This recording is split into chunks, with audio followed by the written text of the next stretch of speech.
The COVID-19 pandemic, which began in late 2019 and rapidly escalated in early 2020, was caused by the novel coronavirus SARS-CoV-2. The virus was first identified in Wuhan, China, and quickly spread globally, leading to an unprecedented health crisis that affected nearly every aspect of life worldwide.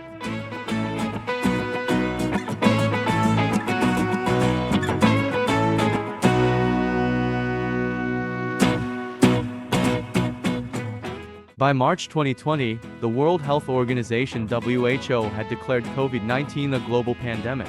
Governments around the world implemented various measures to curb the spread of the virus, including lockdowns, travel restrictions, and social distancing guidelines. These measures were necessary to prevent healthcare systems from being overwhelmed and to reduce the transmission of the virus, which was highly contagious and could cause severe respiratory illness, especially in vulnerable populations.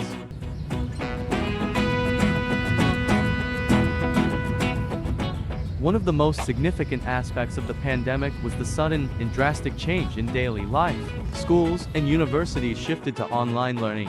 Businesses moved to remote work where possible, and many public spaces like restaurants, gyms, and theaters were closed. Essential services remained operational, but with strict safety protocols in place.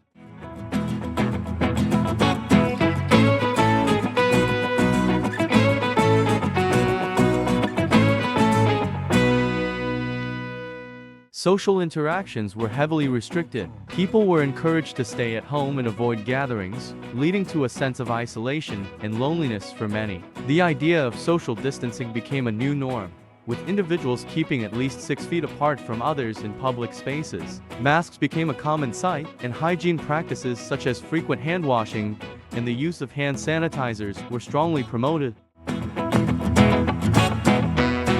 For those living with a roommate, this person often became the primary, if not the only, in-person social interaction. Since people were encouraged or required to stay in their rooms and limit exposure, the dynamic between roommates became crucial. Conversations with roommates might have taken on new significance, as they were the only face-to-face human contact for long periods. Staying indoors became the norm, and activities that were once social or communal were now solitary or shared only with those you lived with. Many people turned to indoor hobbies like reading, gaming, watching TV, or even picking up new skills. In shared living spaces, this often led to navigating the challenge of cohabitation, balancing personal space, and respecting each other's need for privacy and quiet.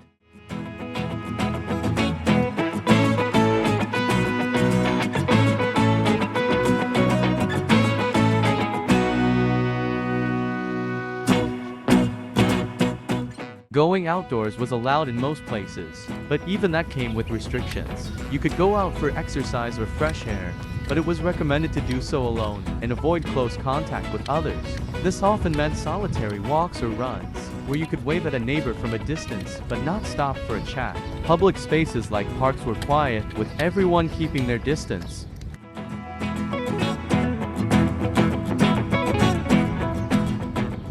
Overall, the pandemic changed how we interacted with the world and each other. The isolation and reliance on digital communication for social interaction were challenging for many, highlighting the importance of human connection and the impact of living in close quarters with roommates. Thank you so much for watching. If you enjoyed this video, please don't forget to like and subscribe to stay updated with more content. I wanted to share a bit of personal history with you all. Back in July 2020, I and my roommate was suspected of having COVID-19. It was a challenging and uncertain time as we had to isolate for 14 days, away from friends and co-workers, not knowing what the outcome would be. Thankfully, after taking the necessary precautions and following health guidelines, we received a negative result from the COVID-19 test. I am incredibly grateful to God for guiding me through that difficult period and for the support from everyone around me. It's a reminder of the importance of staying vigilant and taking care of our health and each other during these trying times.